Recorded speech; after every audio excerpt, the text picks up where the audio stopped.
A Shot in the Dark from The Angel Exterminatus by Graham McNeil from the Horus Heresy series. I hope you enjoy. Please forgive my mispronunciation of made up words. The tale belonged to Karuchi Vora's race, but it was Fulgrim who took center stage to tell it. Never at ease with others sharing the limelight, the Phoenician had become a narcissist to the point of egomania, Perturabo saw.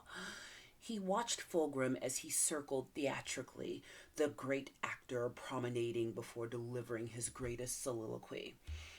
Fulgrim took up a heroic pose, more like an actor pretending to be him than himself.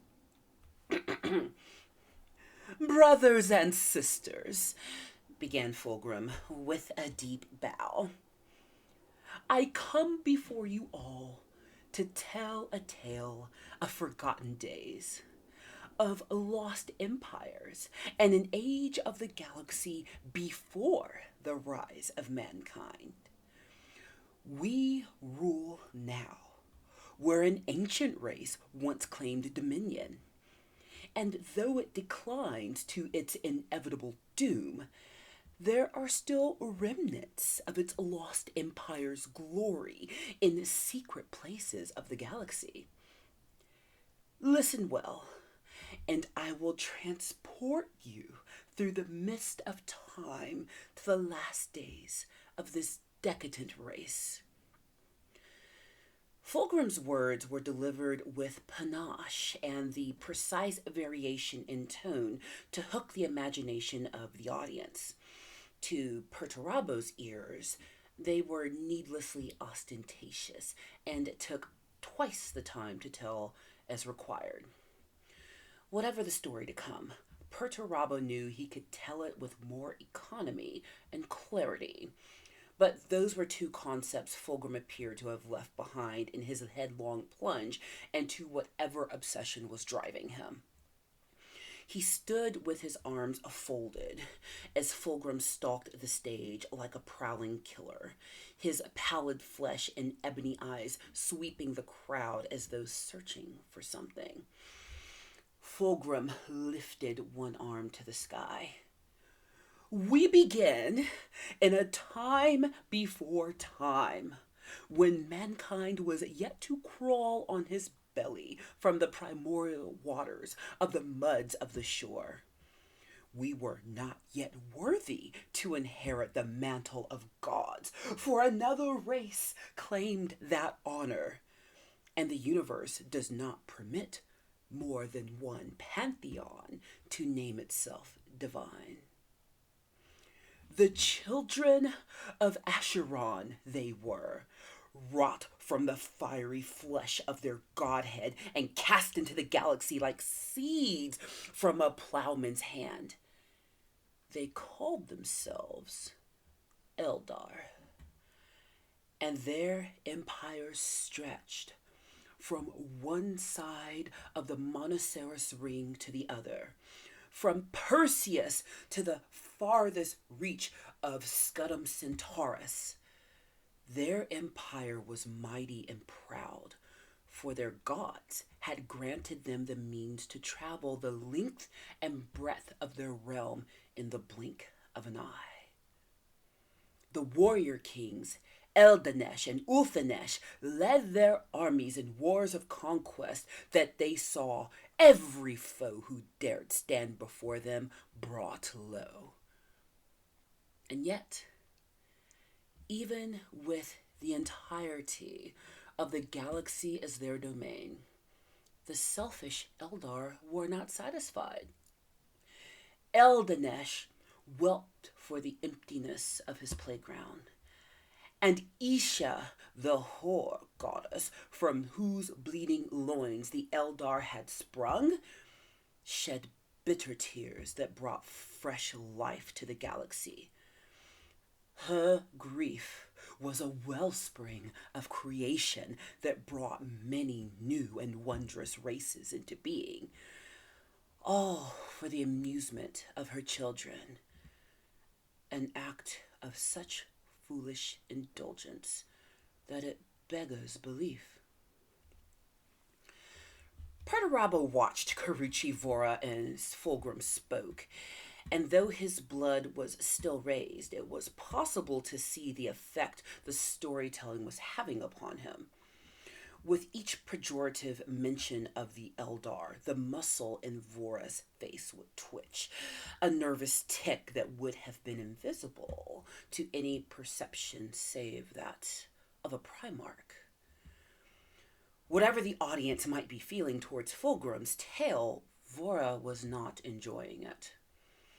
Fulgrim encircled the amphitheater, his voice mellifluous, a euphony of sound that was unwillingly drawing Perturabo into the web of characters and plot as Fulgrim gave name to Eldar heroes and kings, their great thinkers, and, of course, their enemies. What drama would be complete without a nefarious evil to oppose? As all here know, power begets jealousy, and the king of the conquered Heresh-Silane race plotted and schemed in the darkest reaches of the galaxy.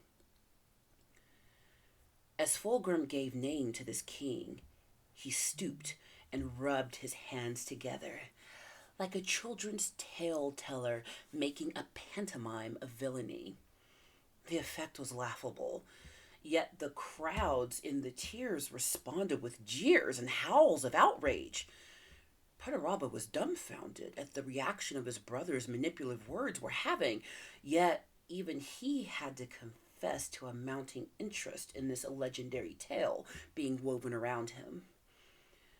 The armies of Heresh-Silane, rebuilt in secret and scattered in dimensions beyond the reach of the Eldar, finally assembled and struck back at their conquerors.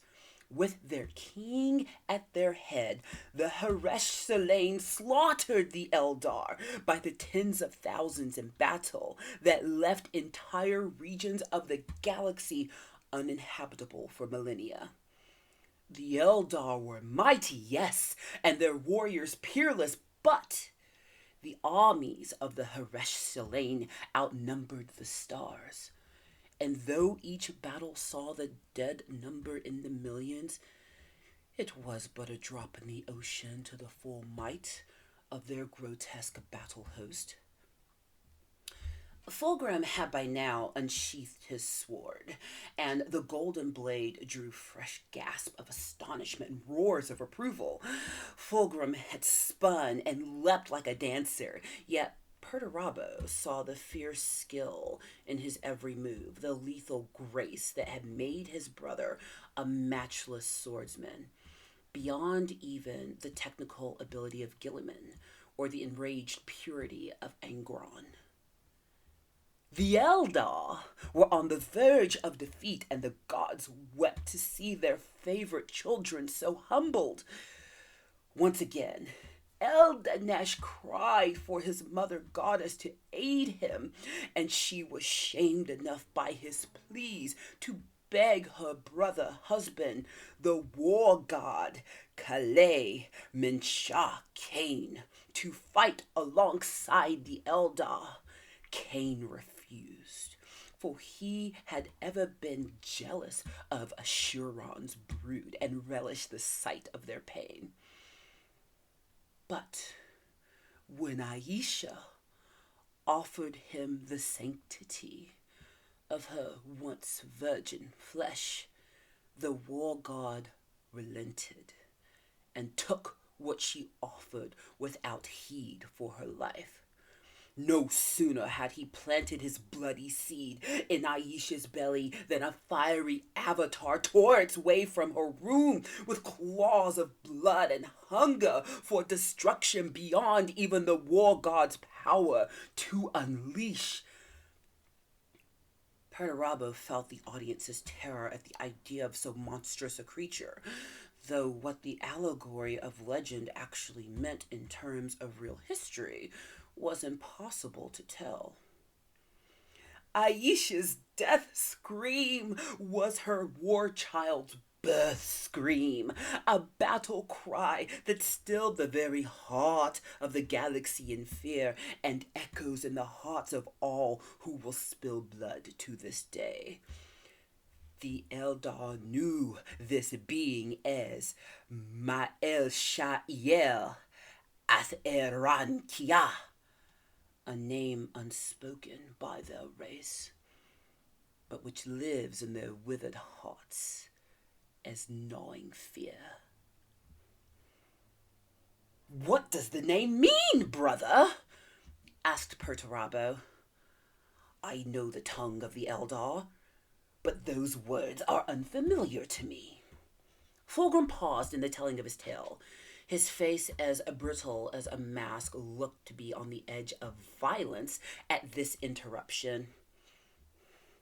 "It is an ancient name, my lord," said Karuchivora. "One never spoken aloud. It means the beautiful eagle from hell that brings the end to all things, which translates imperfectly as the angel Exterminatus," finished Perturabo.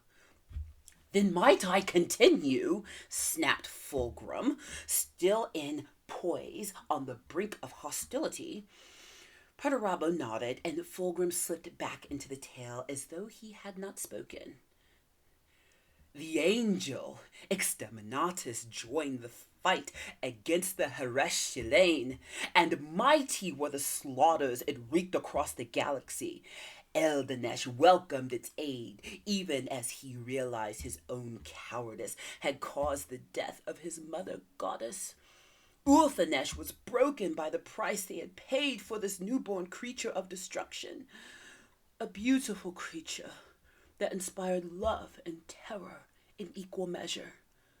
Truly, the angel Exterminatus was an Eldar demigod like no other, blessed with the most beguiling countenance, the greatest strength, and the highest intellect. What the gods knew, it knew, and what power they feared to wield, it unleashed with a song in its heart. While Ulthanesh quailed at the power of the angel Exterminatus, Eldanesh grew to love the stink of blood in his nostrils, the smell of charred flesh, and the sight of carrion picking the flesh of the dead. He grew jealous of the power so casually wielded by the angel Exterminatus, and plotted to bring it to ruin once the war against the Haresh Shilane was done. Yet, even as his people's enemies retreated in the face of the angel Exterminatus, Eldanesh's desire to utterly destroy the Haresh Shilane grew to become an obsession. Only the total extinction of his foes would satisfy such bloodlust. And he bade the angel Exterminatus to craft weapons that would wipe their worlds from time and memory. Blind to Eldanesh's madness, the angel Exterminatus agreed, and forged weapons of such power that their very concept drove those who learned of them to take their own lives, rather than to live in a galaxy where such things were conceived. Now, Perturabo's interest was well and truly snared. Whether this was embellished allegory or wild fantasy didn't matter. This was the heart of the matter, and the crux upon which this indulgence hung.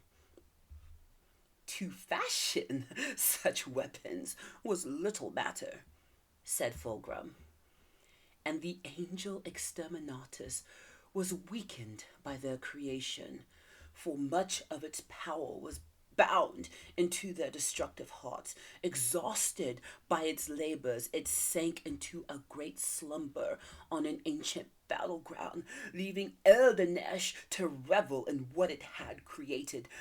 But Eldanesh saw what the angel Exterminatus had wrought and despaired, for now he understood. that such weapons were an abomination. The veils of his madness parted, and he saw what he had become and what he had lost in his quest for victory. He summoned Ulthanesh to his side, and offering prayers to Acheron, they sought to banish the angel Exterminatus to the netherworld, beyond the walls of space and time, to consign it to the hells from whence it had been conceived. Sensing their intent, the angel awoke from its rest and fought back. Fulgrim hacked with his sword through the air as he spoke, each stroke theatrically desperate, as though he fought for his life against unseen opponents that were steadily wearing him down. Breathless and disheveled, Fulgrim dropped to one knee, his golden sword held out before him, a perfect rendition of a beleaguered hero, bowed but unbroken. Perturabo had long since tuned out the more mythic elements of the tale, focusing instead on what the truth behind the legend might be. Fulgrim rose unsteadily to his feet, as though pushing against an invisible force that sought to keep him down. Such a battle had never yet been seen in the ages of the galaxy. A being with the power of a god assailed by its wayward heirs, and no mercy to be found in their hearts as blood flowed, and the very warp and weft of the galaxy was torn asunder by the violence of their conflict. None now live who remember how long these demigods fought, but against the power of the angel Exterminatus, Eldenesh and Ulthanesh could not hope to prevail. Both were driven to their knees and faced the final wrath of everything they had helped to create. But before the angel Exterminatus could slay them, Acheron himself intervened to save his foolish sons. The angel Exterminatus was a god, but Acheron had ruled the heavens for an age before it had sprung from Aisha's bloody carcass, and his power was terrible to behold. He finished what Eldenesh and Ulthanesh had begun, and ripped the galaxy apart, folding the tortured skeins of space and time around the angel Exterminatus, and sealing it away in a prison from which there could be no escape and no reprieve from the terror it had unleashed. Perturabo hid his scorn at such a deus ex machina ending to this legend. But as Fulgrim cast his eyes heavenward,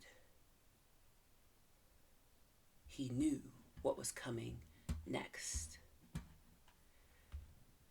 Behold, the ancient prison of the angel Exterminatus, screamed Fulgrim, thrusting his blade the fallout-wrecked crowds, though kilometers thick, a halo of light parted long enough for the night's blackness to become visible. And in that slice of darkness, the ugly bruise of the star maelstrom. Well, I hope that was as fun for you as it was for me. Out of all of the Horus Heresy series books, I would say The Angel Exterminatus is probably my favorite, mostly because of that portion. So I hope that was interesting enough for you to indulge in more of the Horus Heresy. Even though Fulgrim, I don't want to spoil. Okay, spoiler alert. Fulgrim becomes the Angel Exterminatus. That's what he's after in this book. He wants to ascend to daemonhood. And most of the turned Primarchs, if not all of them, do ascend to demonhood eventually, including Perturabo. But Perturabo wasn't necessarily against the Emperor, he just wasn't for the Empire anymore. And him and Fulgrim were buds. So he was like, whatever, Fulgrim, I'll indulge your indulgences for indulgence sake. And he actually has Perturabo, the greatest builder amongst the Primarchs, build him this crazy amphitheater just to tell this one story. And what happens next is cray, and I hope that you dive into the book and read it. So give me your thoughts, whatnot, and the rest. And we'll do a few more of these. I had actually recorded a reading yesterday from Tales of Heresy, and it got corrupted, so that didn't get to be uploaded, but this one's going up. So please like, comment, subscribe, and I will see you in the next one. These Halloween readings are fun, aren't they?